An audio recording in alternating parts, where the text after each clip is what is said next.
Мы продолжаем освещать самые заметные события. В студии Надежда Саханская. Здравствуйте. И вот основные темы. В природном парке Синяя Горного района спасли бизонов от лесного пожара. Врачи нуждаются в поддержке не меньше своих пациентов. Расскажем о буднях специалистов пульмонологического отделения. Молодые профессионалы Якутии готовятся к финалу национального чемпионата WorldSkills Russia 2021. Присоединимся в режиме прямого включения к нашей коллеге Саргалане Неустроевой.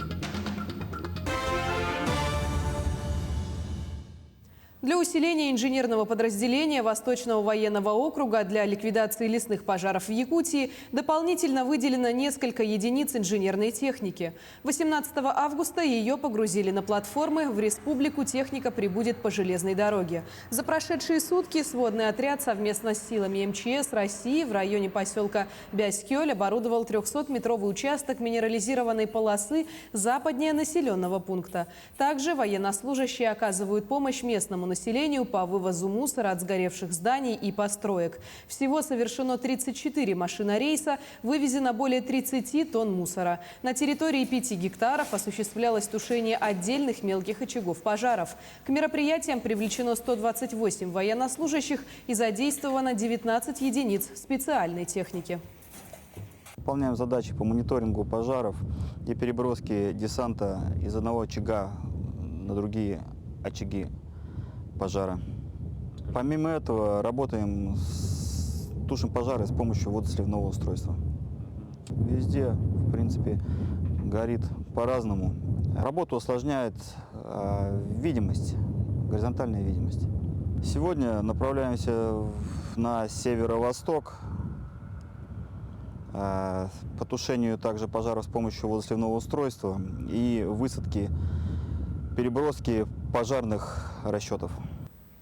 По оперативным данным авиалесоохраны на территории Якутии действует 139 природных пожаров. За сутки ликвидировано 22 на общей площади свыше 105 тысяч гектаров. На тушении задействовано более 3500 человек и 677 единиц техники.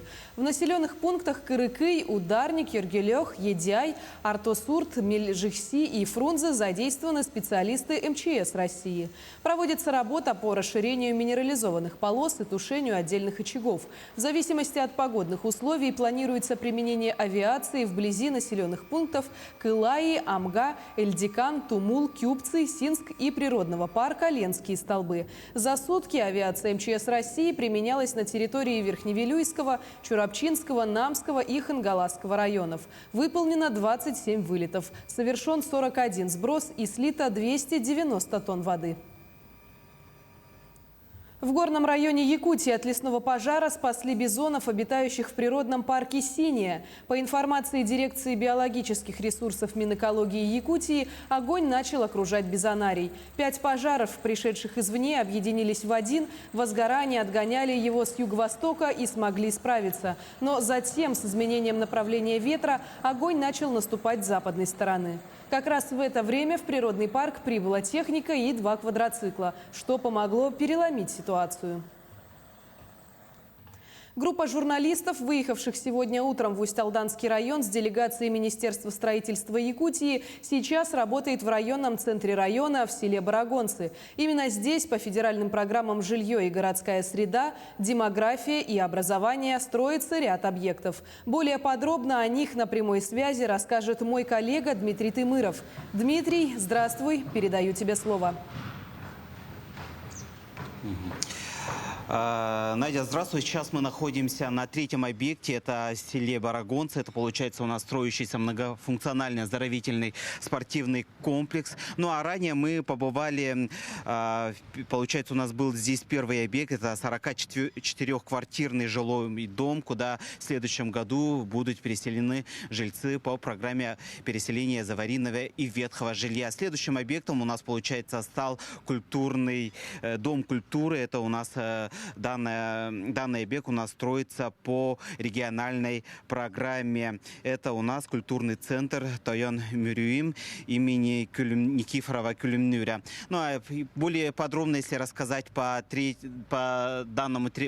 точке, это у нас получается спортивные комплексы, которые строятся здесь в центре села Барагонцы. Он откроет свои двери уже в следующем году. Ну а более подробно вообще в целом, когда будет сдан этот объект и какие еще объекты строятся на территории района, нам расскажет представитель службы госзаказчика. Здравствуйте, расскажите у нас, какие объекты строятся сегодня. Добрый день. В рамках реализации нацпроектов «Демография» в Салданском районе строится у нас два объекта. Это многофункциональный спортивный комплекс в селе Барагонцы и зал единоборств в селе Мандаба. Эти объекты у нас строятся к спартакиаде народов республики, которые будут проходить в следующем году. Мы начали строительство в прошлом году, в августе месяце, и срок сдачи у нас май месяц 2022 года. На сегодняшний день на объекте у нас трудятся 30 человек, 5 единиц техники, все сваи установлены. Сейчас ведутся работа по вязке арматуры аранбалки, и в сентябре мы должны уже все работы закончить, мокрый процесс, и начать монтаж уже металлоконструкций. Хорошо, спасибо. Ну а я хочу сказать, что сегодня на территории района также строятся две школы, то есть 3 школы, 2 объекта образования, детские сады и другие. Более подробно мы будем освещать в следующих выпусках новостей. На этом у меня все. Благодарю, Дмитрий. Пресс-тур в Усть-Алданском районе продолжается, и мы следим за развитием событий. Напомню, с нами на связи был наш корреспондент Дмитрий Тымыров. За последние сутки в Якутии выявлено 143 новых случая коронавирусной инфекции. В Якутске выявлено 80 случаев. В Нерюнгринском районе 9, в Сунтарском 8, в Татинском 7. В Мирнинском и Нюрбинском по 5, в Алданском, Вилюйском и Мегино-Кангаласском по 4. В Чурапчинском 3 случая. В Алекминском и Усть-Майском по 2. В 10 районах по 1 заболевшему. Всего с начала пандемии обработан 1 308 563 теста. По данным Федерального оперштаба, за прошедшие сутки от коронавируса в Якутии скончались 5 человек. 5 пациентов выписались из больниц. Всего с начала наблюдений выздоровело 40 631 человек.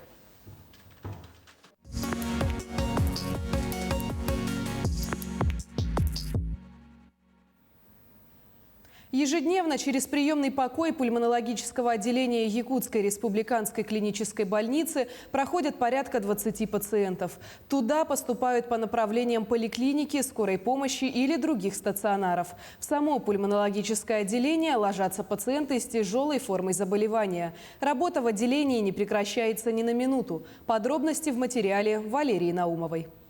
Рабочий день сотрудников приемного отделения начинается с надевания защитного костюма. Сперва одноразовая медицинская шапочка, плотный респиратор, защитные очки, бахилы и в конце костюм. Также, согласно правилам, медики носят по 2 пары перчаток. Помимо всего, нужно заклеить все стыки. Это кисти, лодыжки и зазоры между респиратором и очками. Далее начинается работа в красной зоне приемного покоя пульмонологического отделения. Основные потоки больных, которые поступают в нашу больницу, они проходят через этот приемный покой. Они поступают по направлению скорой помощи, по направлению поликлиники, других стационаров. То есть, в принципе, наша больница работает с тяжелыми, вот эти 2 корпуса работают с тяжелыми больными. Больные с более легкой степенью тяжести, они лежат в других стационарах.